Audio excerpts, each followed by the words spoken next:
ठीक है, वो आप समझ लीजिए कि आपका जो है फाइनल में भी लगभग उसी के आसपास आप रहेंगे।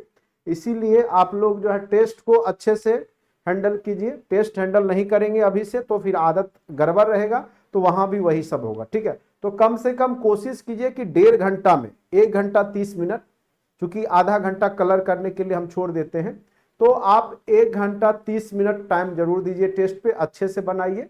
तब देखिए आपका कितना स्कोर आता है, तब आपका वो रियल है। ठीक है, वो रियल नंबर है आपका, आपको फाइनल में भी उतना ही आ रहा है। तो कम से कम 40% तो मिनिमम क्राइटेरिया आप कम से कम लाइएगा, तभी कुछ उम्मीद कर सकते हैं। भले सीट ज्यादा है, लेकिन अगर आप सीट ज्यादा है, अगर आप 40% से कम लाएंगे तो क्वालिफाई ही नहीं करेंगे। भले अब 10,000 लोग ही पास करेंगे, बीपीएससी उतने का ही रिजल्ट देगा। ठीक है, आपका रिजल्ट नहीं देगा। आप सोचेंगे कि आ जाएंगे कम बच्चे, उससे कोई मतलब नहीं बीपीएससी को। बीपीएससी को मतलब है जो 40% प्लस लाएंगे, और जो ऊपर से लिस्ट बनेगा उसमें आ जाएंगे, उनका ही होगा। ठीक है, तो वो सब अपना ध्यान दे करके आप लोग कीजिए।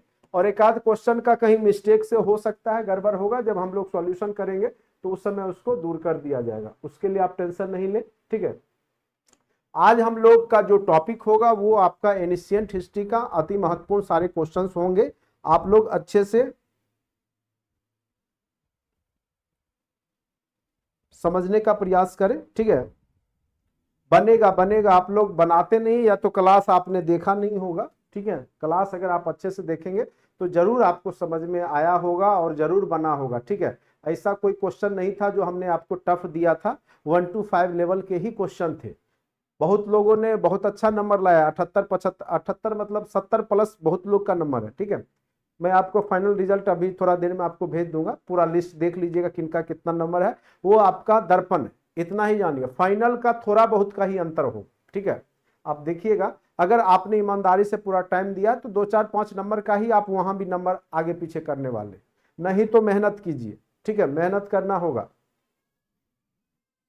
इतना आसान मत समझिएगा इसको। ठीक है, आप 40% नंबर ही पुराना आपके लिए सबसे बड़ा काम होगा, टास्क होगा। ठीक है, चलिए अब देखिए बिंद क्षेत्र के किस, अब सबसे पहले हम लोग एनिशिएंट में देखेंगे। ये थोड़ा सा आपको समझ में नहीं भी आ सकता है, शुरुआत का पहला चैप्टर, चूंकि इसमें जो है आपका आदिम समय का है, जो पुरातत्व सोर्स मिले हैं, जो स्रोत मिले हैं, उससे रिलेटेड क्वेश्चन है, तो हो सकता है।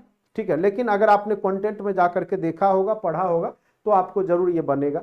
ठीक है, बिंद क्षेत्र के किस शिलाश्रय से सर्वाधिक मानव कंकाल मिले हैं? सबसे ज्यादा जो नर कंकाल, मानव का कंकाल मिला है, वो कहां से मिला है? तो वो जगह है आपका, याद रखिएगा डायरेक्ट, लेखहिया। वो जगह क्या है आपका? लेखहिया, वहीं से मिला है। ये कानपुर के पास यूपी में जगह है जहां पे सबसे ज्यादा मानव कंकाल मिले थे। ठीक है, तो इसका एग्जैक्ट आंसर हो जाएगा आपका लेखहिया।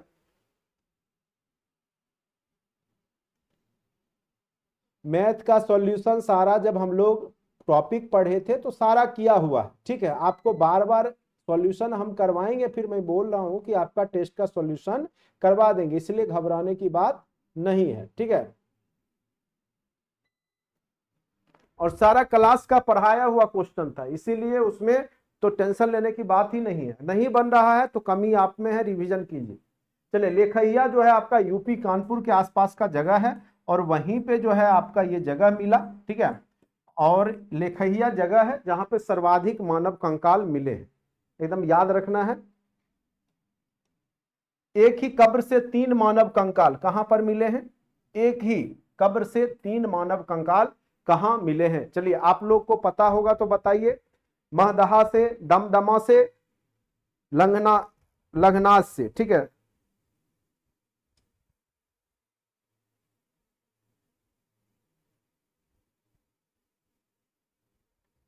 देखिए ये सारे क्वेश्चन जो है वो एनिशिएंट हिस्ट्री का अति महत्वपूर्ण क्वेश्चन सारा है। ठीक है,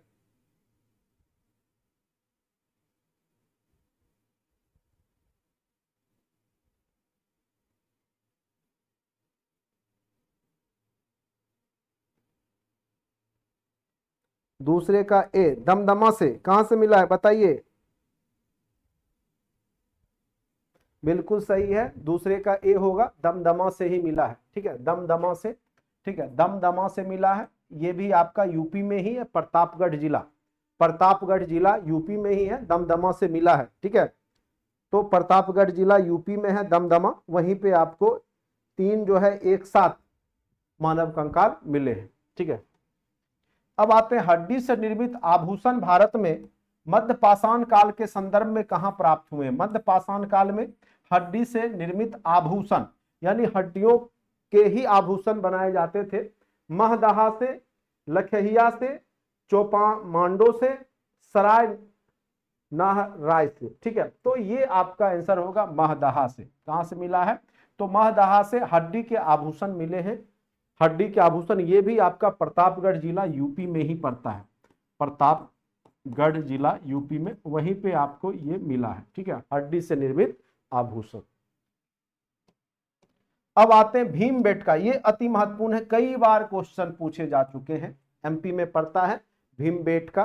ठीक है, गुफा है, भीमबेटका गुफा है। ठीक है, और ये है कहां पे, कहां स्थित है? तो ऐसे अगर राज्य पूछे तो मध्य प्रदेश में है, भोपाल के पास एक रायसेन जिला है, उसी में आपको जगह का नाम है अब्दुल्लागंज रायसेन, तो वहीं पे आपका ये क्या है, तो स्थल है। तो भीमबेटका कहाँ स्थल है?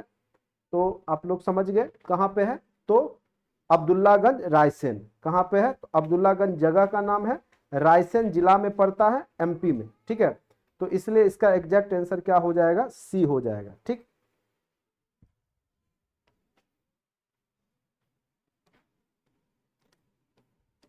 अब आते हैं भीमबेटका। भीमबेटका किसके लिए प्रसिद्ध है?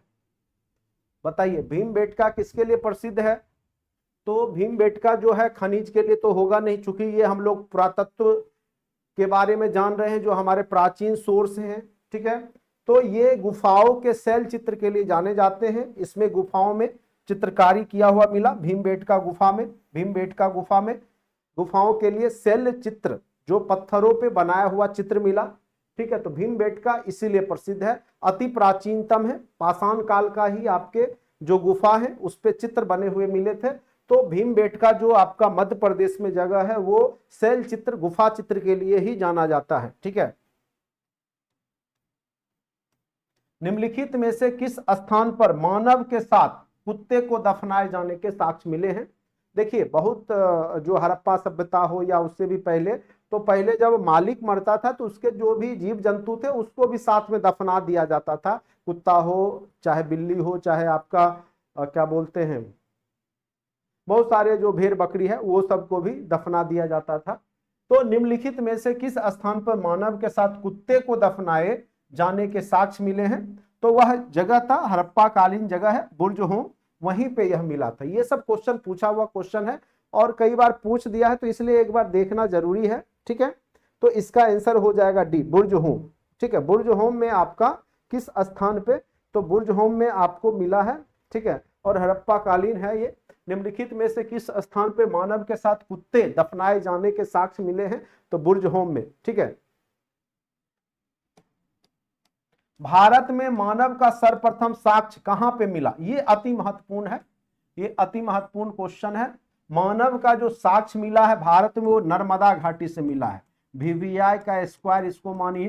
ठीक है, भारत में जो मानव का सर्वप्रथम जो साक्ष्य मिला है वो कहां से मिला है? तो याद रखिएगा, वो आपका कहां से मिला है? तो नर्मदा घाटी से मिला है। ठीक है, भारतीय पुरातत्व सर्वेक्षण निम्नलिखित विभागों में, मंत्रालयों में किसका संलग्न कार्यालय है? कौन सा विभाग का ये के अंतर्गत आता है? पुरातत्व जो सर्वेक्षण विभाग है वो किसके अंतर्गत आता है? तो वो संस्कृति मंत्रालय के अंतर्गत आता है। किस मंत्रालय के अंतर्गत आता है? तो संस्कृति मंत्रालय के अंतर्गत आता है। ठीक है, निम्नलिखित में से किसको चालकोलिथिक युग भी कहा जाता है या चोलकोलिथिक युग भी कहा जाता है? तो ताम्रपाषाण युग को। ठीक है, चालकोलिथिक युग भी कहा जाता है किसको? तो ताम्रपाषाण युग। और आपको पता होगा कि ताम्रपाषाण युग, ठीक है, तांबे का जब प्रयोग होने लगा, ठीक है, पाषाण काल में ही, और इसका प्रयोग जो है तांबे का लगभग 3000 ईस्वी पूर्व के आसपास तांबा सर्वप्रथम धातु के रूप में खोज लिया गया था। ठीक है, तो ताम्र पाषाण युग को ही कहा जाता है। कई बार पूछेगा कि लोहा कब खोजा गया, तांबा सर्वप्रथम मनुष्य ने किस धातु को खोजा, तो सर्वप्रथम मानव ने जो है ताम्र धातु की खोज की थी और लगभग 3000 ईस्वी पूर्व में, सिंधु घाटी सभ्यता से पहले की बात है। चलिए उसके बाद निम्नलिखित में से कौन, अब आ जाते हैं यहां पे जो क्वेश्चन है, बाकी हड़प्पा सभ्यता वगैरह आप लोग तो अच्छे से पढ़े हुए हैं, जो क्वेश्चन आएगा अच्छे से बनाइएगा। निम्नलिखित में से कौन सा वेद जो है गद और पद दोनों में है, हमने अच्छे से बताया था, जिसमें आपका पद में भी है गद में भी है और मंत्र उच्चारण भी है, जो भी पूजा पाठ होता है उसकी पद्धति है, ये सब उसमें वर्णित है। तो वह वेद है, कर्मकांड से संबंधित वेद है, वो है आपका यजुर्वेद। वह कौन सा वेद है? यजुर्वेद है, जो कि गद और पद दोनों में है। ठीक है, गद और पद दोनों में है, वो है आपका कौन सा? तो वो है आपका यजुर्वेद। वो यजुर्वेद है आपका, सामवेद नहीं है। गायन संबंधी वेद आपका सामवेद है। गायन संबंधी वेद आपका क्या है? सामवेद है। ठीक है, गद और पद दोनों में जो वेद है वो है आपका कौन सा? तो आपका यजुर्वेद, जो कि आपका गद और पद दोनों में है। ठीक है, चलिए अब नेक्स्ट क्वेश्चन पर आते हैं। देखिए अच्छे से सुन लीजिएगा तो उसी में आपका काम बन जाएगा। क्वेश्चन इससे ज्यादा टफ नहीं पूछे जाएंगे, ये सारे चुने चुने क्वेश्चन हैं जो अति महत्वपूर्ण यूपीएससी लेवल के क्वेश्चन हैं, अच्छे अच्छे एग्जाम में पूछे गए हैं, उन्हीं का कलेक्शन है ये।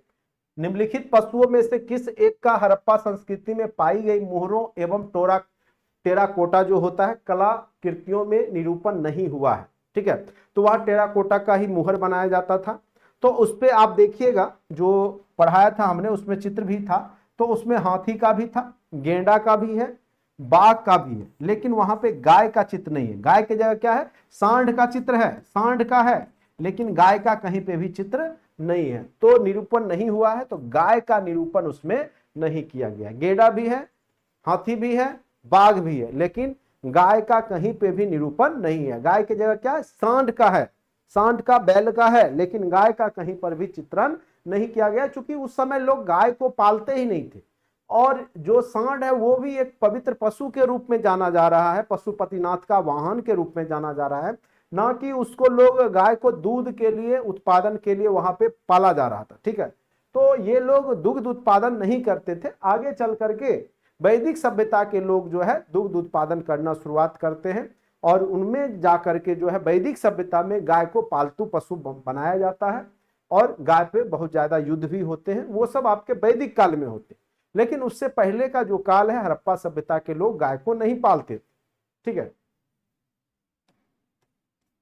चलिए नेक्स्ट क्वेश्चन आता है। निम्नलिखित में से कौन हड़प्पा और मोहनजोदड़ो के उत्खनन से संबंधित नहीं है? तो ये जो भी आपके पुरातत्व वेदा है, जिनको कि यहाँ पे हड़प्पा और मोहनजोदड़ो उत्खनन से संबंधित, इसमें से मैक्सिमम है, एक नहीं है। ठीक है, तो देखिए के.एन. दीक्षित है। तो ये सब, अब इसके लिए तो आप पूरा ग्रंथ नहीं पढ़िएगा, ये बहुत ज्यादा डीपली क्वेश्चन है। बस इतना जान लीजिए जो V.A. स्मिथ है, ये मौर्यकालीन जो भी पुरातत्व है वो उसमें ये आते हैं, उससे पहले ये नहीं है। तो M.M. वस्त भी है, R.D. बनर्जी भी है, रखालदास बनर्जी जो बोलते हैं जिनको। ठीक है, आप सिंधु घाटी सभ्यता का सारा जब जो भी पुरातत्व स्थल है उसका जब देखिएगा तो उसमें आपको दिखेंगे ये सब, लेकिन V.A. स्मिथ आपको नहीं दिखेंगे। तो ये संबंधित नहीं है। हड़प्पा या मोहनजोदड़ो के काल का जो भी आपके पुरातत्व वेद जो जिन्होंने खोजा है उसमें आपको V.A. स्मिथ आपको नहीं दिखेंगे। ठीक है, चलिए निम्नलिखित में से कौन एक हड़प्पा बंदरगाह, ये हमने बार बार चर्चा किया था, ये बार बार क्वेश्चन पूछा जाता है, जो कि गुजरात में स्थित है। आप लोग बताइए। बिल्कुल सही जवाब है 13 का ए है लोथल। कौन सा होगा? लोथल। लोथल क्या है आपका? लोथल जो है एक अति महत्वपूर्ण बंदरगाह था, और हड़प्पा सभ्यता के लोग जो सीरिया या मेसोपोटामिया से जो व्यापार करते थे वो लोथल बंदरगाह के माध्यम से ही करते थे। ठीक है, तो लोथल एक महत्वपूर्ण बंदरगाह था जो कि अभी गुजरात में भोगवा नदी के किनारे स्थित है। ठीक है, तो अति महत्वपूर्ण है ये क्वेश्चन। VVI यहाँ पे भी हम लगा देते हैं। बाकी आपको जो भी है इसका सॉल्यूशन के साथ में मैं आपको पढ़ाने के बाद PDF दे दूंगा। ठीक है, क्योंकि अगर पहले मैं दे देता तो आप यहाँ पे सुनते भी नहीं और आप तुरंत तुरंत जवाब बताते। अभी क्या है कि आपके ब्रेन पे जोर पड़ेगा, और तब आप जवाब दीजिएगा तो आप सही जवाब दीजिएगा, ठीक है। ऐसे हम दे देते तो आप लोग एकदम तुरंत देख देख के जवाब देते, ठीक है। चलिए अब आइए, एक क्वेश्चन है, वह हड़प्पा कालीन नगर जिसका प्रतिनिधित्व लोथल का पुरातत्व स्थल करता है वो किस नदी पर स्थित था? मांडी है, भोगवा है, अभी तुरंत हमने चर्चा किया था। वो किस नदी पर था? तो भोगवा नदी। और ऑप्शन देखने की आपको आवश्यकता भी नहीं है, किस नदी पे था? तो भोगवा नदी। भोगवा नदी के ही किनारे आपका लोथल स्थित था। किस नदी के किनारे था लोथल? तो भोगवा नदी के किनारे स्थित था। तो इसका एग्जैक्ट आंसर क्या हो जाएगा? भोगवा नदी। कहां पे है? तो गुजरात में है, लोथल बंदरगाह। अब देखिए ये क्वेश्चन बार बार पूछा जाता है कि उन्नत जल प्रबंधन के लिए जो सिंधु घाटी सभ्यता है उसमें कौन जाना जाता था? जैसे काले रंग की चूड़ियां कहां मिली, वो भी फेमस है। जैसे कालीबंगा में हमने बोला था, जो कि राजस्थान में पड़ता है, वहां काले रंग की चूड़ियां मिली थी, ठीक है। जैसे उसमें आपका चहुंदरों में लिपस्टिक, जो भी श्रृंगार प्रसाधन के सामान मिले थे, वो सब क्वेश्चन आपको बार बार पूछ देता है। तो उसी प्रकार से यहाँ पे उन्नत जल प्रबंधन कहां पे था, कहां पे साक्ष्य मिले हैं उन्नत जल प्रबंधन के? तो याद रखिएगा धौलावीरा, जो कि 3 भागों में भी बटा हुआ था। धौलावीरा शहर जो था, बाकी शहर इसके 2 ही भाग में बटे हुए थे, ठीक है, एक पूर्वी एक पश्चिम वाला पार्ट, ठीक है। लेकिन ये जो शहर था वो 3 भागों में बटा हुआ था और तीनों भाग किले बंद थे। 2 किला बंद था, एक खुला रहता था, ठीक है। तो जो जन सामान्य लोग थे वो खुले वाले भाग में रहते थे। किला बंद में जो महत्वपूर्ण लोग, जो भी वहां के प्रशासक वर्ग के होंगे या धनी मनी व्यापारी होंगे, वो उस किले बंद में रहते थे, ठीक है। चलिए, तो धौलावीरा आप लोग जान गए। धौलावीरा जो है वहां का उन्नत जल प्रबंध वहां पे बहुत बेहतर था। कुआं मिला घर में, उसके बाद जो निकासी, पानी की जो निकासी था वो बेहतरीन व्यवस्था किया हुआ था। इसीलिए उन्नत जल प्रबंध के रूप में आप धौलावीरा को ही मारिएगा, ठीक है। अब आते हैं, स्थापित सिंधु घाटी सभ्यता जिन नदियों के तट पर बसी नहीं थी वे कौन सी थी? जहां पे सिंधु घाटी सभ्यता नहीं बसा था, तो आपको बताया है सप्त सैंधव प्रदेश, जिसमें चेनाब, झेलम, सिंधु आता है, गंगा नहीं आएगा, गंगा नहीं आएगा। इसलिए इस किनारे जो है लोग, सिंधु घाटी सभ्यता नहीं थी, ठीक है। चेनाब, झेलम और सिंधु नदी के किनारे थी, लेकिन गंगा नदी के किनारे आपकी जो है सिंधु घाटी सभ्यता, जो कि हड़प्पा सभ्यता के नाम से जानी जाती है, जिसका सर्वमान काल हमने बताया था 2200 से 1750 वर्ष पूर्व, जो ईस्वी पूर्व माना जाता है।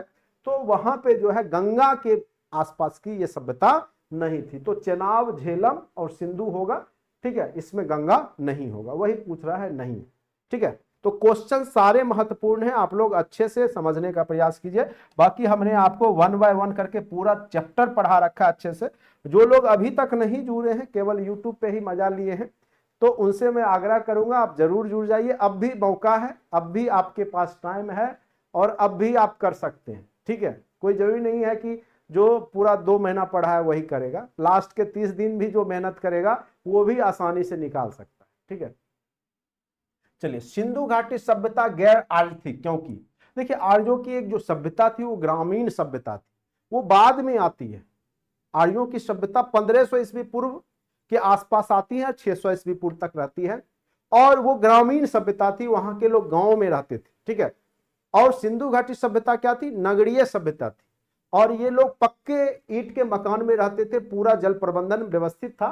तो वही कह रहा है कि सिंधु घाटी सभ्यता गैर आर्थिक क्योंकि उसकी अपनी लिपि थी, उसकी खेतीहर अर्थव्यवस्था थी, उसका विस्तार नर्मदा नदी घाटी तक था, वह नगरीय सभ्यता थी। तो इसका एग्जैक्ट आंसर ये हो जाएगा, सिंधु घाटी सभ्यता गैर आर्य इसीलिए मानी जाती है क्योंकि वह नगरीय सभ्यता थी।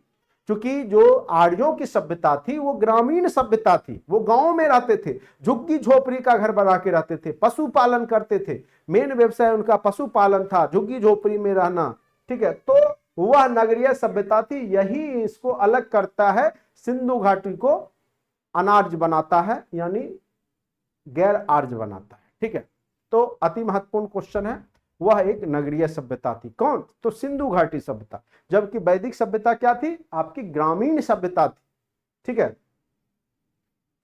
जिन लोगों ने पूरा वीडियो नहीं देखा है तो अच्छे से एक ही लेक्चर में हमने पूरा एनिशिएंट पढ़ा दिया है, आप YouTube खोलिएगा तो उसमें सबसे ऊपर में भी दिखेगा, या फिर आपका जब आप कोर्स ले रखे तो उसमें आपको दिखेगा, ठीक है। तो अच्छे से देख लीजिएगा, तो आप जो लोग पढ़े हुए अच्छे से, अब उनको अच्छे से समझ में आ रहा हो। लेकिन जो लोग केवल ऑब्जेक्टिव पढ़े, शुरू से ही ऑब्जेक्टिव पढ़े, उनको कुछ समझ में नहीं आया होगा और वो सब भूल गए होंगे। पढ़े होंगे, बहुत मेहनत किए होंगे, लेकिन उनसे बनने वाला नहीं है एग्जाम। तो इसीलिए हम बोलते पहले थ्योरी पढ़ी, और जब आप सिस्टमेटिक ढंग से जब आप थ्योरी पढ़ के जाते हैं तब ऑब्जेक्टिव पढ़ते हैं तो आपको आसानी से समझ में आता है। ठीक है, तो मेहनत तो करना ही पड़ता है, लेकिन तरीका से कीजिएगा तो एक बार में अच्छे से कर लीजिए।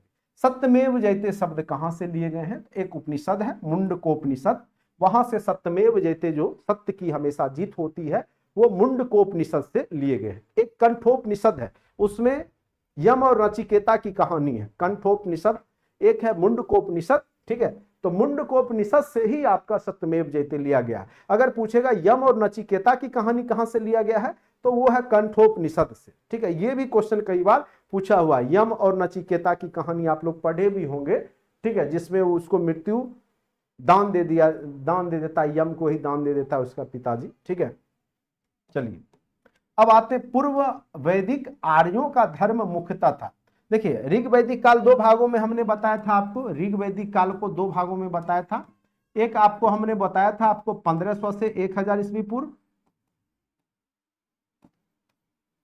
और एक हमने बताया था आपको 1000 से 600 ईस्वी पूर्व। ठीक है, तो जो 1000 से 600 ईस्वी पूर्व था वो बाद का था, उससे पहले 1500 से 1000 ईस्वी पूर्व वाला जो था वो आपका ऋग वैदिक काल था। तो ऋग वैदिक काल जो था वह मूर्ति पूजा यज्ञ के लिए नहीं, मूर्ति पूजा तो बिल्कुल नहीं था, मूर्ति पूजा उस समय बिल्कुल नहीं था। ठीक है, प्रकृति पूजा एवं यज्ञ, बिल्कुल सही। शुरुआत में मनुष्य केवल प्रकृति का ही पूजा किया करता था, जो आपका सन है, सूर्य है, वायु है, अग्नि है, इंद्र की पूजा होती थी। तो जो प्रकृति में जो तत्व है, जैसे वर्षा होना, नदी हो गया, वायु हो गया, तो उसको ही वहां पे देवता का रूप दे दिया गया था। तो प्रकृति पूजा एवं यज्ञ करते थे। वो तो आगे चल करके जब कर्मकांड आ जाता है उत्तर वैदिक काल में, तब जा करके वो जो है मूर्ति पूजा और अन्य तरह के बलि प्रथा या कर्मकांड आ जाते हैं। ठीक है, चलिए नेक्स्ट क्वेश्चन पे आते हैं। ऋग्वेद में कई परिच्छेदों में प्रयुक्त अघन्य शब्द का प्रयोग किया गया है, यानी ना मारा जाने वाला जीव, जिसको मारा नहीं जा सकता है, वह किसके लिए प्रयुक्त किया गया? आप लोग बताइए, ए बी सी डी में बताइए। बिल्कुल बिल्कुल सही जवाब है, वो है गाय के लिए। ठीक है, गाय के लिए, बहुत लोग स्त्री के लिए बोल रहे हैं। ठीक है, गाय के लिए अघन्य शब्द का प्रयोग किया गया था कि जिसको नहीं हत्या किया जा सकता। अघन्य मतलब जिसकी हत्या नहीं की जा सकती है, ना मारा जाने वाला जीव तो कौन सा था? गाय। ठीक है, तो गाय के लिए यह शब्द का प्रयोग किया गया था। समझ गए? चलिए नेक्स्ट क्वेश्चन पे आते हैं। देखिए, हमको पूरा प्राचीन पढ़ाना है, गर्मी बहुत ज्यादा है, थोड़ा देर में हमारा स्पीड बढ़ेगा। ठीक है, क्योंकि बहुत ज्यादा गर्मी आज फिर है, बारिश वारिश हो नहीं रहा है और गर्मी बहुत ज्यादा लग रहा है। ठीक है, ऋग वैदिक काल के प्रारंभ में निम्न में से महत्वपूर्ण मूल्यवान संपत्ति समझा जाता था। तो आपको हमने बताया था, जैसे अभी क्या है, सरकारी जॉब कैसा भी हो गया तो देखते हैं एटीट्यूड हो जाता है, आप ही लोग का हो जाएगा। ठीक है, तो गुरु जी को तो भूल ही जाइएगा, पहला नंबर। ठीक है, तो सबसे ज्यादा जरूरी हो जाता है आपको यहाँ पे। तो उस समय जिसके पास जितना गाय होता था वो उतना एटीट्यूड वाला प्राणी। ठीक है, तो वहां पे क्या था? गाय को। तो मूल्यवान संपत्ति किसको समझा जाता था? गाय को। जो जिसके पास जितना गाय हो गया वो उतना धनी मनी व्यक्ति हो जाता था। ठीक है, तो यहाँ पे गाय को। ये समय के अनुसार फिर क्या हुआ? जमीन हुआ, भूमि। फिर आगे अभी क्या है? भूमि, गाय रहे ना रहे, एक छोटा सा भी चपरासी का भी नौकरी होना चाहिए, उसका महत्व, उसको लोग इस तरीका से इज्जत देते हैं। ठीक है, आप लोग देखते होंगे समाज में, लड़का केवल एम्प्लॉय होना चाहिए किसी कहीं पे सरकारी जॉब। ठीक है, और आप लोग भी सरकारी जॉब के ही माया मोह में फंसे हुए हैं। चलिए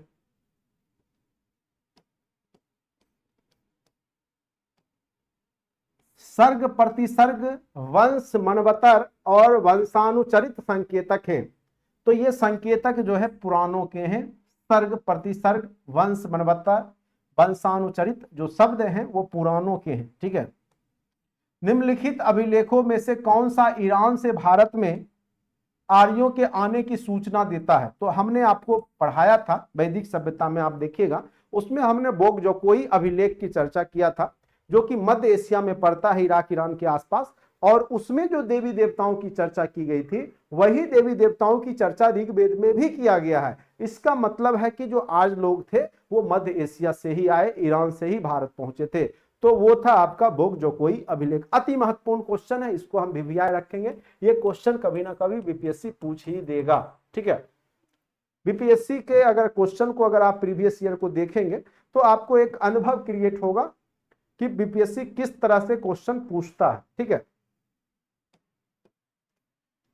रटा रटाया क्वेश्चन बहुत कम मिलेंगे इसी टाइप के, लेकिन कॉन्सेप्ट होगा कुछ अलग हट के दे देगा, ठीक है। लेकिन जो लोग थ्योरी पढ़े हैं उन्हीं से बनने वाला है, जो केवल रटते हैं शुरू से ही, ठीक है, हल्ला कर करके सुने हैं, तो फिर तो दिक्कत। निम्नलिखित में से कौन सा एक ईसा पूर्व 6ठी शताब्दी के प्रारंभ भारत का सर्वाधिक शक्तिशाली राज था, ठीक है। तो जो हमने बताया था, जो सर्वाधिक शक्तिशाली महाजनपद एक ही था, वो कौन था? मगध। क्यों था? चूंकि हमने बताया था रीजन था, यहाँ के जो शासक थे वो भी बुद्धिजीवी थे, ठीक है, पहला नंबर। दूसरा नंबर, इसके दक्षिण में खनिज संपदा था, वन था, जंगल था, फिर गंगा की उपजाऊ मिट्टी थी, ठीक है। तो उस कारण से मगध जो था सबसे ज्यादा शक्तिशाली बन चुका था 6ठी शताब्दी ईस्वी पूर्व आते आते, तो सबसे ज्यादा शक्तिशाली मगध बना था। और मगध की जो प्रारंभिक राजधानी ऐसे जो बहुत पहले था वो गिरिब्रज था, लेकिन ऑप्शन देख लेंगे, अगर गिरिब्रज नहीं दिया है, अगर राजगृह दिया है तो हम लोग राजगीर को ही मारेंगे। तो सबसे पहला जो मगध की प्रारंभिक राजधानी थी वह राजगृह थी। तो 25 का क्या हो गया? सी। चलिए 26 का बताइए, बताइए 26 का। रुक गए तो हम बोलते हैं तब आप लोग लिखते हैं उधर से। चलिए, आप लोग भी जब स्कूल में जाते होंगे, जनगण मन या कोई भी गान है, राष्ट्रगान है, तो उसके पीछे पीछे मुंह पटर पटर बहुत लोग करते रहते हैं, ठीक है। तो उनको आता जाता कुछ है नहीं, केवल वो बात मिलाते हैं। तो वैसा काम नहीं करना है, यहाँ पे अच्छे से ईमानदारी से बोलना है। चलिए, तो पितृहंता वंश भी कहा जाता है, अजातशत्रु के वंश का नाम है। क्योंकि यह किसका बेटा था? तो बिंबिसार का था। बिंबिसार का पुत्र था अजातशत्रु, अजातशत्रु का पुत्र था उदयन, ठीक है। लेकिन तीनों ने अपने बाप की ही हत्या किया। जैसे अजातशत्रु ने बिंबिसार की हत्या किया, फिर उदयन ने अजातशत्रु की हत्या कर दी, इसलिए पितृहंता वंश के रूप में जाना जाता है। और यह हर्यक वंश के रूप में भी जाना जाता है। और इसके जो शासक बिंबिसार था वो गौतम बुद्ध के समकालीन था, और उसने लगभग 500 शादियां किया था। और गौतम बुद्ध को वेणुवन जो आपका बोध गया में है वो उन्होंने ही दान दिया राजगीर में, ठीक है, वेणुवन राजगीर में। चलिए, तो हर्यक वंश समझ गए होंगे। अब नेक्स्ट क्वेश्चन पे आते हैं। मगध के किस प्रारंभिक शासक ने राजरोहण के लिए अपने शिला पिता की हत्या की एवं स्वयं भी इसी कारण से मारा गया? तो वही है भाई, अजातशत्रु, उदयन। तो अजातशत्रु प्रारंभिक शासक यही था जिसने अपने पिता की हत्या की, और फिर इसको भी इसके पुत्र ने मार दिया था। गौतम बुद्ध के समय का प्रसिद्ध वैदक जो वैद्य जीवक था वो किसके दरबार से संबंधित था? ठीक है, अब बताइए, चंड प्रदोत, प्रसेनजीत, उदयन, बिंबिसार, इसका जवाब दीजिए। जो जीवक था वो किसके दरबार से संबंधित था?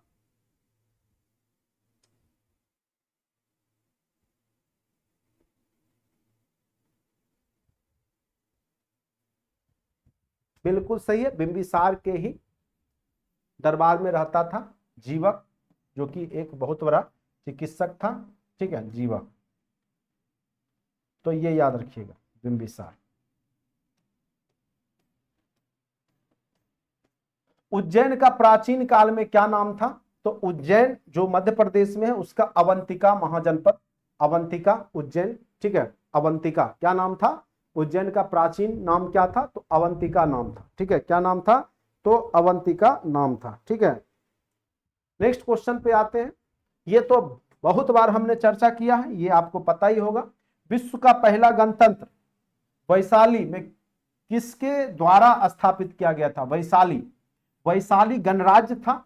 और यहां का जो है शासक पूर्ण रूप से वंशावली के अनुसार नहीं था और पूर्ण रूप से लोकतंत्र पे भी नहीं था, लेकिन इस एरिया के जितने भी बड़े बड़े शक्तिशाली जो सामंत थे उस समय, जमींदार या भूमि के मालिक वाले जो लोग थे, वो चुन करके भेजते थे। तो एक तरीका से कह सकते हैं गणराज पूरे विश्व में अगर पहला गणराज की कहीं संकल्पना दिखती है तो वो आपके बिहार में ही दिखता है, और वो भी आपका वैशाली में। ठीक है, तो वैशाली में जो लिच्छवी, वहां के लोगों को क्या कहा जाता था? लिच्छवी कहा जाता था।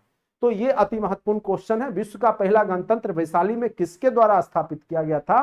तो लिच्छवियों के द्वारा किया गया था, मौर्य के द्वारा नहीं, बिल्कुल नहीं। बहुत लोग मौर्य बता रहे हैं, ये नहीं, लिच्छवी।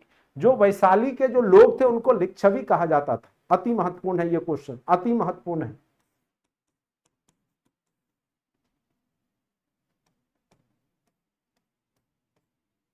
नेक्स्ट क्वेश्चन आते हैं, बराबर की पहाड़ी की गुफाओं के विषय में निम्न में से कौन एक सही नहीं है?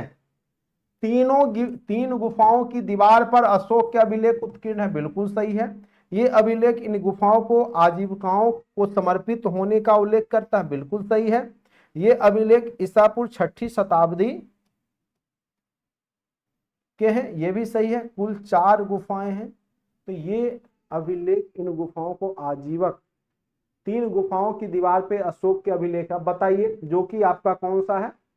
इधर बराबर की पहाड़ी, तो अशोक कालीन तो है ही बराबर की पहाड़ी। ठीक है, ये तो मौर्य काल में ही लिखे गए हैं। ठीक है, कुल 4 गुफाएं हैं या नहीं है? ठीक है, ये अभिलेख जो है आपके लिखे गए हैं, तो आपको पता होगा कि अशोक के काल में लिखा गया है। उसका जो पोता था और बेटा दशरथ था, उसने लिखवाया था ये सब बराबर की गुफा। तो ये 6ठी सदी ईस्वी पूर्व में तो जाएगा नहीं। ठीक है, तो ये इसका गलत हो जाएगा। ठीक है, बराबर की पहाड़ी की गुफाओं के विषय में कौन सा सही नहीं है? ये बिल्कुल सही है, ये भी सही है। ये आपका ये अभिलेख ईसा पूर्व 6ठी शताब्दी के है, ये गलत है, क्योंकि ये अभिलेख जो है आपके मौर्य काल का है। ठीक है, तो बहुत बाद का काल है। ठीक, बराबर की पहाड़ी पर कुल 4 गुफाएं, ये भी सही है। ठीक है, तो ये आपका ये अभिलेख ईसा पूर्व 6ठी शताब्दी के हैं नहीं। ठीक है, ये लगभग 3री शताब्दी ईस्वी पूर्व के आसपास का होगा, 255 ईसा पूर्व के आसपास मान के चलिए, क्योंकि अशोक का काल वही था। ठीक है, तो 3री सदी ईस्वी पूर्व का था, 6ठी के नहीं। ठीक है, तो इसका ये गलत है, इसलिए ये पूछ रहा था कौन सही नहीं है। तो ध्यान दीजिएगा क्वेश्चन में, सही नहीं वाला में सही मार के आगे तो गया मामला। तो क्वेश्चन आराम से पढ़िएगा। आप लोग 2 घंटे का टेस्ट आधे घंटे में ही दे लेते हैं, इतना ब्रिलियंट है आप लोग। और नंबर आता है, नंबर तब आधे घंटे में दे और नंबर आ जाए 70-80 तब तो समझे। नंबर आता है 20, 25, 30 नहीं।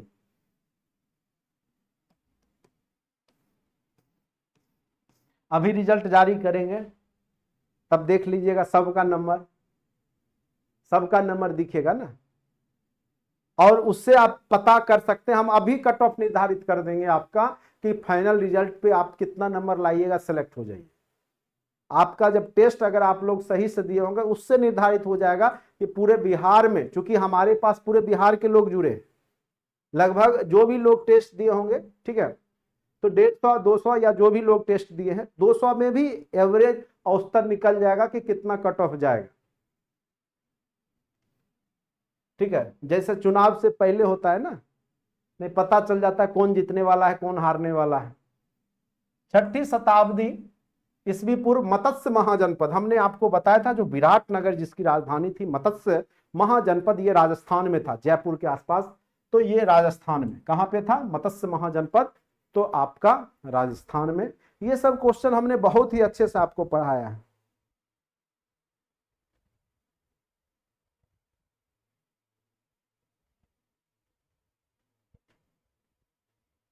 पढ़िए, नहीं है तो पढ़िए, इसीलिए तो वो आपका दर्पण आज दिख गया ना, इसीलिए हमने बोला कि सब लोग टेस्ट दीजिए और भेजिए रिजल्ट। हमारे पास तो ऑलरेडी रिजल्ट रहता ही है, लेकिन हमने आपको एक्टिव किया। आप लोग सोए रहते हैं, आप लोग सही से काम नहीं कर रहे हैं। ठीक है, हमने क्या बोला कि जब मेरा थ्योरी हो जाएगा तो हम ऑब्जेक्टिव ही करवाएंगे। आप लोग शुरू से ही परेशान थे ऑब्जेक्टिव के लिए, शुरू में हमने नहीं कराया। करा देते तो फिर ना कॉन्सेप्ट आता ना कुछ आता आपके पास। अब अगर आपने अच्छे से पढ़ा होगा पूरा लेक्चर मेरा देखा होगा, सुना होगा, तो आपको अच्छे से समझ में आ रहा होगा। महाजनपद वाला देखिएगा, अच्छे से समझाया है। चलिए, बाद बाकी बहुत लोग पैसा बचाने के चक्कर में रहते हैं, बहुत लोग कोर्स लिए, बहुत लोग जो है फ्री में ही खोजते फिरते हैं किधर फ्री में मिल जाए। तो देखिए, फ्री में ज्ञान नहीं मिला है, ना ही आज तक किसी को, ना ही मिलेगा। ठीक है, हाँ, कुछ अच्छे लोगों के वजह से कुछ लोग फ्री में कुछ बहुत थोड़ा बहुत अध्ययन कर लेते हैं। ठीक है, अगर मान के चले हम यूट्यूब पे पढ़ा रहे हैं, ठीक है, तो हमें भी वेज मिलेगा, मेहनत करेंगे तब तो। इतना गर्मी में पसीना चल रहा है फिर भी पढ़ा रहे, नहीं मिलता तो हम भी सोए रहते ना कहीं, क्या दिक्कत है, क्या जरूरी था हमको पढ़ाने का। ठीक है, तो स्वाभाविक सी बात है, कुछ अच्छे लोगों के कारण ही कुछ जो बिना खर्च के पढ़ने का प्रयास करते हैं। ठीक है, चलिए, सिकंदर के आक्रमण के समय वो कल बोल रहे थे ना कि सर यूट्यूब पे क्यों डालते हैं। ठीक है, तो कुछ अच्छे लोगों के वजह से कुछ वैसे भी लोग हैं जो गरीब हैं, जो एफोर्ट नहीं कर पा रहे हैं, वो भी स्थिति में है। अब बहुत लोग शौक से ही हैं। ठीक है, तो उनके लिए होता है जो चलो भाई इधर उधर करके हाथ पैर मार करके कहीं से पढ़ करके किसी तरीका से पास कर जाते हैं। कुछ तो सीख ही लेते हैं, बहुत कुछ सीख लेते हैं, और सीखना भी चाहिए। ज्ञान जो है आपका जितना बांटिएगा उतना अच्छा है। चलिए, सिकंदर के आक्रमण के समय उत्तर भारत पर निम्नलिखित राजवंशों में से किस एक का शासन था?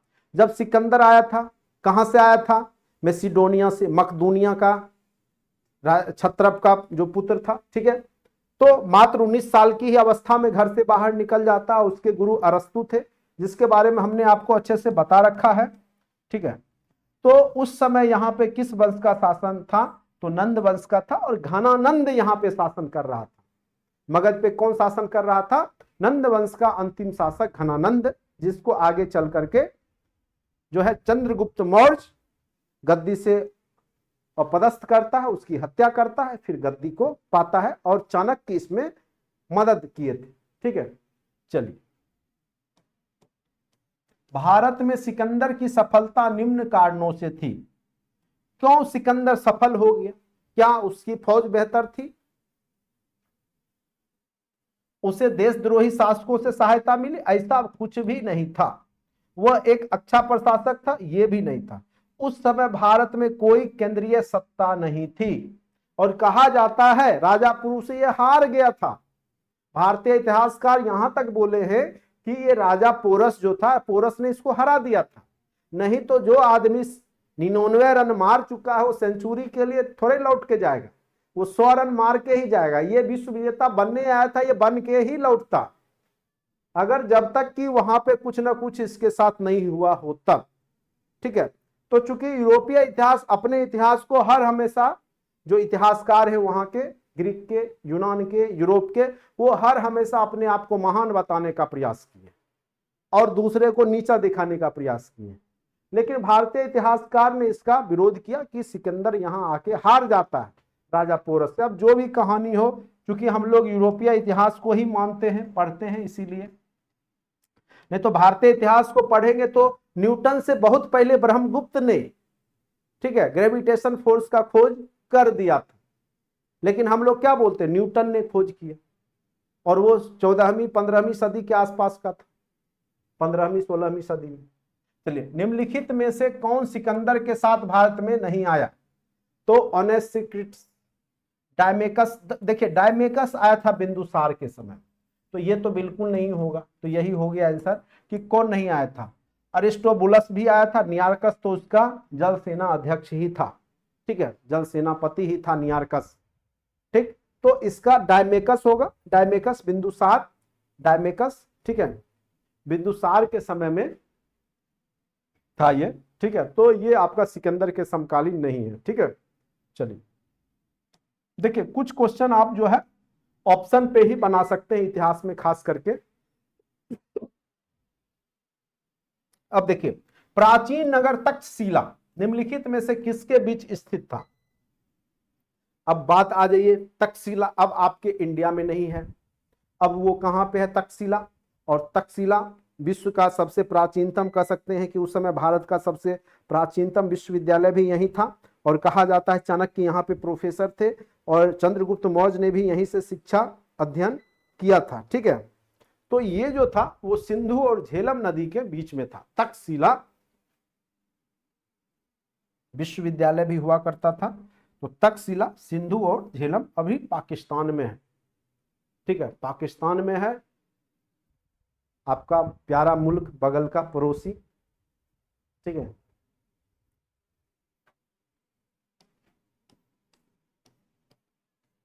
हाँ, युद्ध भूमि में बड़ी संख्या में सैनिकों के मारे जाने अथवा आहत हो जाने के बाद किस भारतीय गण अथवा राज्य की स्त्रियों ने सिकंदर के विरुद्ध शस्त्र धारण कर लिया था? तो गलुसाई नहीं, कंठवी नहीं, अश्वक, वो था अश्वक। ठीक है, याद रखिएगा डायरेक्ट अश्वक। सिकंदर के गुरु हमने बार बार चर्चा किया है, एस्पा शब्द याद करने के लिए। सुकरात, प्लूटो, अरस्तु, अलेक्जेंडर। ठीक है, प्लूटो के गुरु सुकरात, अरस्तु के गुरु प्लूटो और अलेक्जेंडर के गुरु अरस्तु। सम्राट अशोक के राजा देशों का सबसे पहले विकुटन यानी उसको डिकोडिंग किया, क्योंकि उस समय जो भी भाषा में, चूंकि ब्राह्मी लिपि में लिखा जाता था, तो उसको पढ़ने का काम सर्वप्रथम किस इतिहासकार ने किया है? तो वो जेम्स प्रिंसेप ने इसको पढ़ा। अति महत्वपूर्ण क्वेश्चन है, कई बार पूछे जा चुके हैं। जो सम्राट अशोक के राजा देश थे, राज के आदेश थे, राजा देशो, वही लिखा हुआ आदेश। ठीक है, उसको पढ़ने का काम किसने किया था? तो और ये किसमें लिखा हुआ था? तो ब्राह्मी लिपि में, ब्राह्मी लिपि में। तो याद रखिएगा, जेम्स प्रिंसेप ने पढ़ा था। ठीक है, चलिए नेक्स्ट क्वेश्चन पर आते हैं। भारत के सांस्कृतिक इतिहास के संदर्भ में इतिवृत्तों, राजवंशीय इतिहासों तथा वीर गाथाओं को कंठस्थ करना तथा निम्नलिखित में से किसका व्यवसाय था? तो अपने राजा की बड़ाई ये मागध जो हुआ करते थे, जो मगध के क्षेत्र में रहते थे, तो वो जो भी अपने जो शासक थे, राजा थे, उसके बड़ाई करते थे और उसके वीर गाथाओं को एकदम कंठस्थ याद रखते थे। इसीलिए इस क्षेत्र का नाम मगध पड़ा था। तो मागध याद रखिएगा, मागध। ये सब हमने चर्चा कर लिया था बिहार का, जब हिस्ट्री हम लोग मगध के बारे में पढ़ रहे थे तब। ठीक है, आप लोग बिहार स्पेशल का जो कंटेंट में डाला हुआ सारा वीडियो 2-3 बार देख लीजिएगा। बिहार स्पेसिफिक ज्यादा क्वेश्चन पूछता है बीपीएससी। चलिए, बाकी तो इधर हमने अच्छे से आपको पढ़ा ही दिया है। भारतीय कला एवं पुरातत्व इतिहास के संदर्भ में निम्नलिखित में से सबसे पहले निर्माण किया गया था? तो धौली स्थित शैलकृत हाथी, महाबलीपुरम स्थित शैलकृत स्मारक, उदयगिरी स्थित वराह मूर्ति, भुवनेश्वर स्थित लिंगराज मंदिर। तो मंदिर उंदिर का तो बाद में हुआ है। ठीक है, तो ये जब भी होगा तो जो शैल पत्थर वाला होगा वही होगा। ठीक है, तो सबसे पहला ऑप्शन यहां पर, सबसे पहला ऑप्शन यहां पे क्या दिख रहा है? चलिए ऊपर चला गया।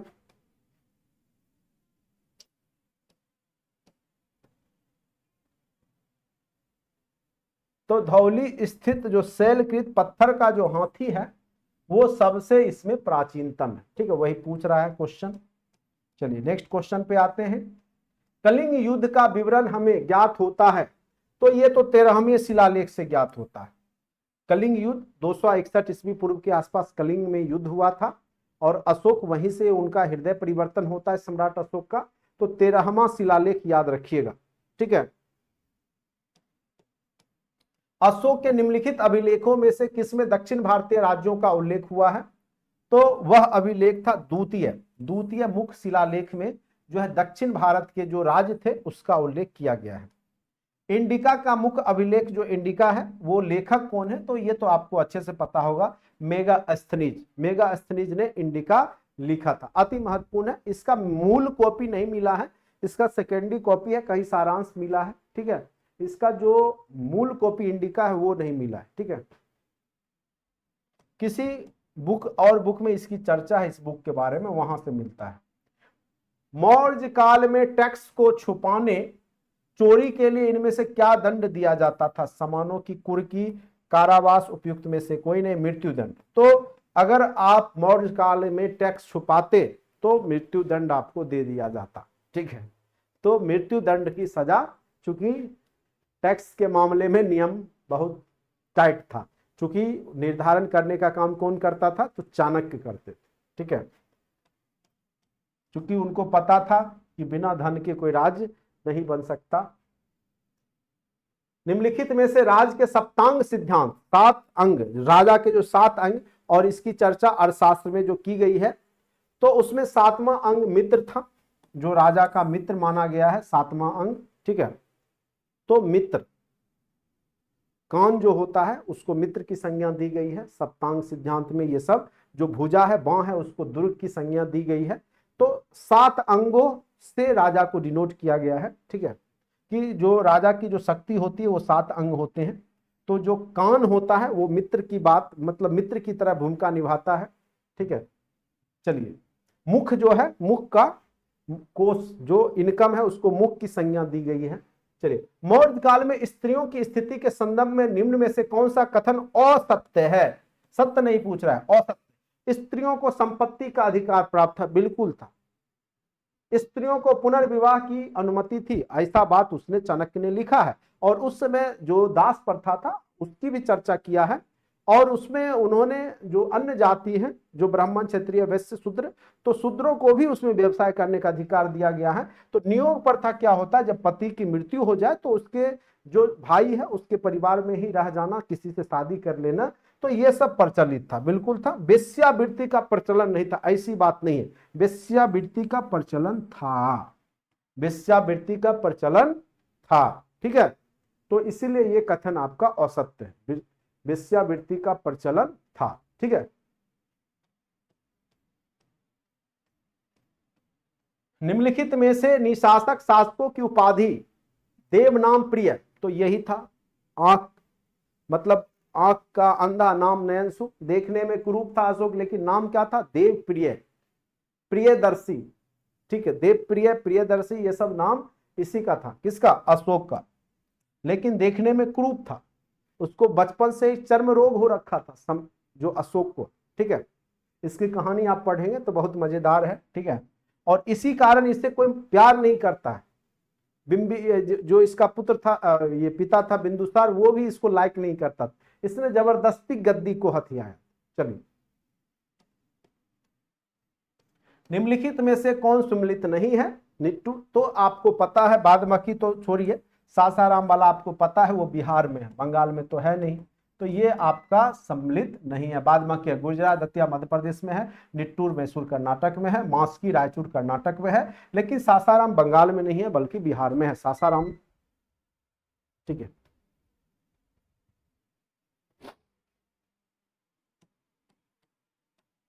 निम्नलिखित में से कौन सुमेलित नहीं है? सारनाथ उत्तर प्रदेश, रूमनदई नेपाल की तरह, बिल्कुल सही है। ठीक है, निगाली सागर, निगाली सागर जो है नेपाल में पड़ता है, निगाली सागर जो है वो आपका नेपाल में पड़ता है, बिहार में नहीं पड़ता, इसीलिए ये सुमेलित नहीं है। ये कहाँ पड़ता है? आपका नेपाल में पड़ता है। ठीक है, तो इसलिए ये सुमेलित नहीं है। नेक्स्ट क्वेश्चन पे आते हैं, निम्नलिखित में से कौन सुमेलित नहीं है? अब देखिए, भाग, उपज का हिस्सा, बिल्कुल, जो उपज का हिस्सा जो लिया जाता था वो भाग कहलाता था। बलि एक प्रकार का राजस्व कर था, ये भी सही है। हिरण्य अनाज के रूप में कर, ये गलत। जब मनी जो पैसा के रूप में लिया जाता था कर्सापन या पन्न में, तब उसको हिरण्य बोलते थे, अनाज वाला नहीं, इसलिए ये आपका क्या हो गया? गलत हो गया, इसीलिए ये सुमेलित नहीं है। सीता राजकीय भूमि को से जो आय होता था उसको सीता कहा जाता था। बाद बाकी सब सही है। हिरण्य जो था वो नगद के रूप में लिया जाने वाला कर था, नगदी रूप में लिया जाने वाला कर था हिरण्य। ठीक है, 51 का सी। क्या आप लोग पहले ही सब जानकारी है आप लोग को? वाह, बहुत लोगों ने जवाब सही दिया है, मतलब अध्ययनरत हैं आप लोग भी, मेहनत कर रहे हैं। चलिए, बहुत अच्छी बात।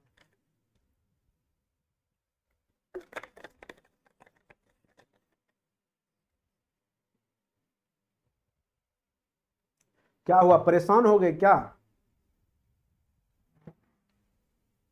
टोटल कितने क्वेश्चन हैं? परेशान हो गए क्या? अभी तो 50 से 51 नंबर पे ही आए हैं, आप लोग परेशान हो गए हैं। पूछ रहे हैं, टोटल नंबर पूछने का मतलब है कि आप परेशान होने लगे। चलिए, लेकिन मैं आज एनिशिएंट पूरा कंप्लीट ही कर दूंगा।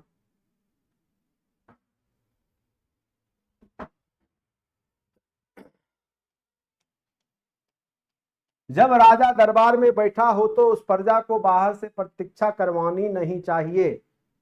ठीक है, प्रतीक्षा नहीं करवानी चाहिए। उपयुक्त कथन किसका है? तो यह ज्ञान जो है चाणक्य अपने जो शासक है उस समय उसको देता है कि अगर आप बैठे हैं तो प्रजा को प्रतीक्षा मत करवाइए। लेकिन यहां तो एक आप अधिकारी बन जाता है, देखते हैं ब्लॉक में अंदर में बैठा रहेगा एसी में, लेकिन वो मजाल नहीं है कि जनता का जो है बात सुनने के लिए तैयार होता है। 99.5% केस में हम देखते हैं। हम तो यहां तक देखे हैं कि जो एप्लीकेशन अगर बुजुर्ग लोग जाके देता है उसको भी फेंक देता है, डस्टबिन में डालवा दिया जाता है। तो ऐसे ऐसे अधिकारी, ठीक है।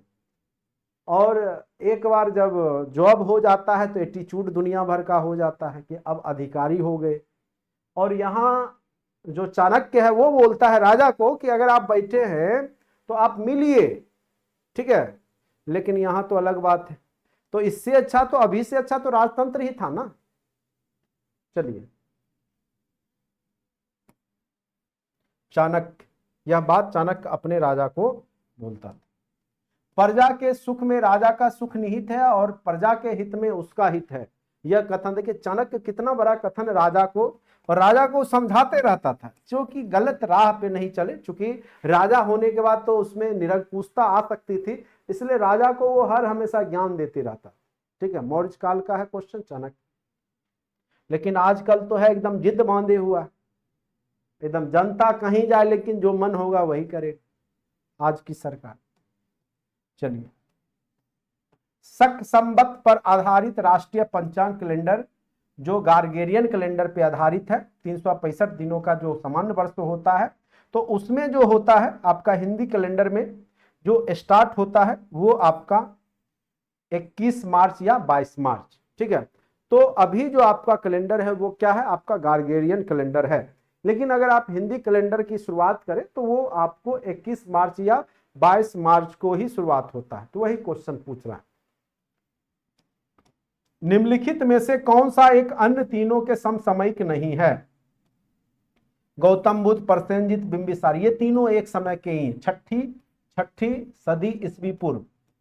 लेकिन ये जो मिलिंद है, मिलिंद पन्हो एक किताब भी है, ठीक है, नागसेन और मिलिंद की कहानी है, ये लगभग 100 ईस्वी के आसपास, ठीक है, 100 ईस्वी यानी पहली सदी कह सकते हैं, प्रथम सदी के आसपास की घटना है ये। तो ये उस समकालीन नहीं था। कौन? मिलिंद। मिलिंद पन्हो एक ग्रंथ भी है, नागसेन और राजा, जिसको मिनेंडर प्रथम कहा जाता है। ठीक है, मिनेंडर प्रथम इसी को कहा जाता है, मिलिंद को ही मिनेंडर प्रथम। चलिए,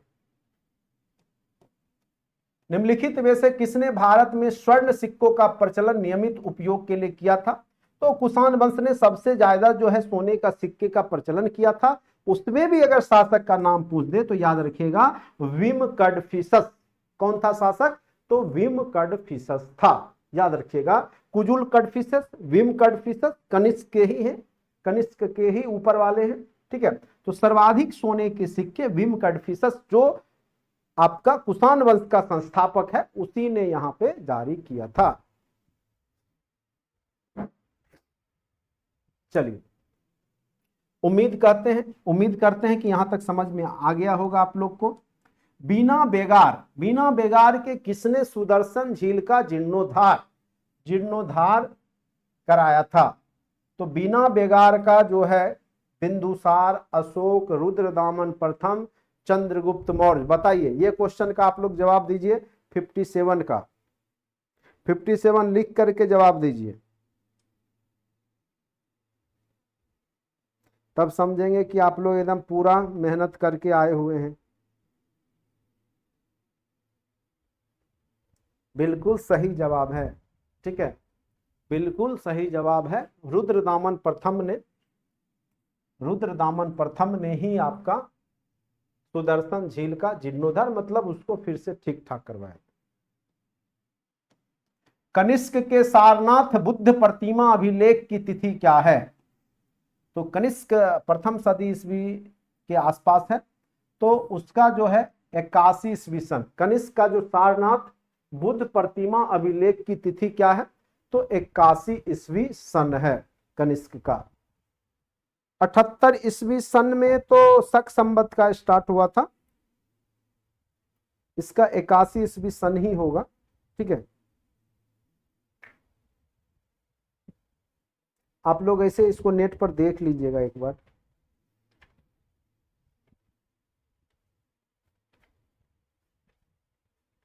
मुझे जहां तक कि पता है इसका यही होना चाहिए।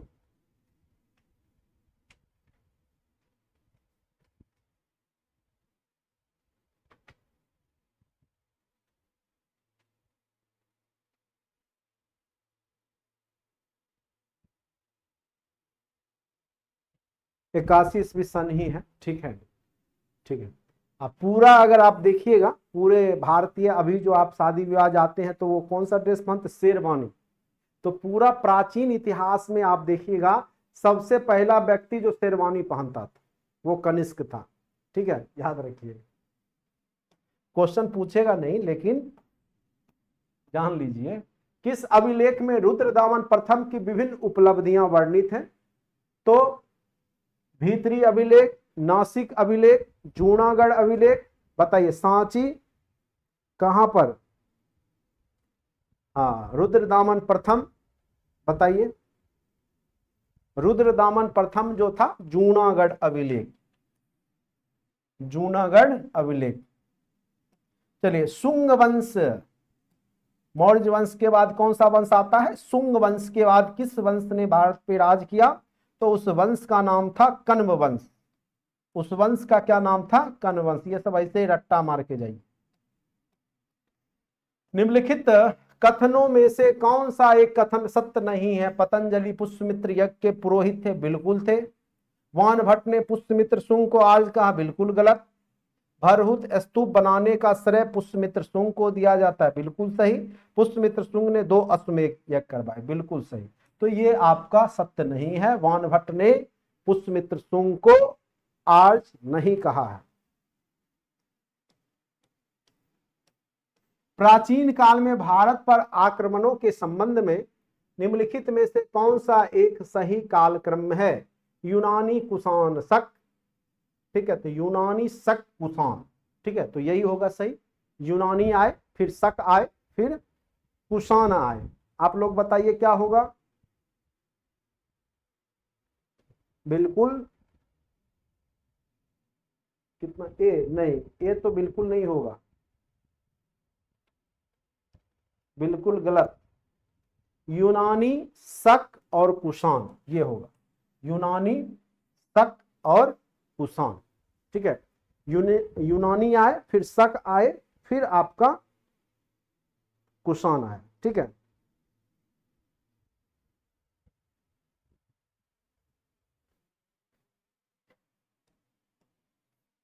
चलिए। निम्नलिखित युग्मों में से कौन सा युग्म असत्य है, गलत है? हर्ष चरित्र वान भट्ट का ही है, बिल्कुल सही है। प्रियदर्शिका हर्षवर्धन हर्ष का है। ब्रह्म सिद्धांत ये ब्रह्मगुप्त का है। ब्रह्म सिद्धांत किसका है? ब्रह्मगुप्त का है।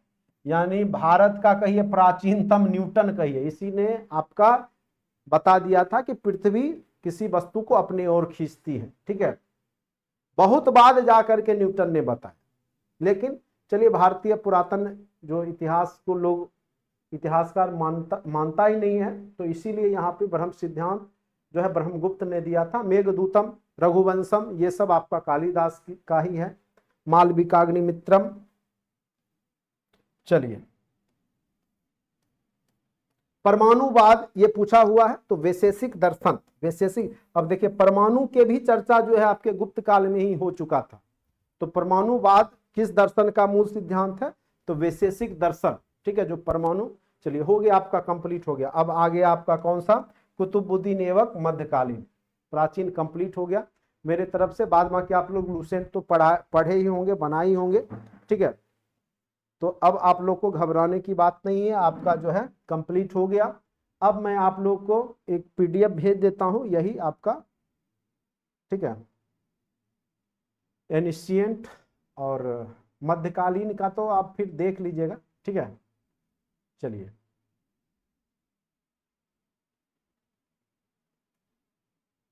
आप लोग का रिजल्ट भी मैं भेज देता हूं थोड़ा देर में। जो आज का जो टेस्ट दिए होंगे कंटेंट में जाकर उनका। चलिए आज के लिए इतना ही, धन्यवाद।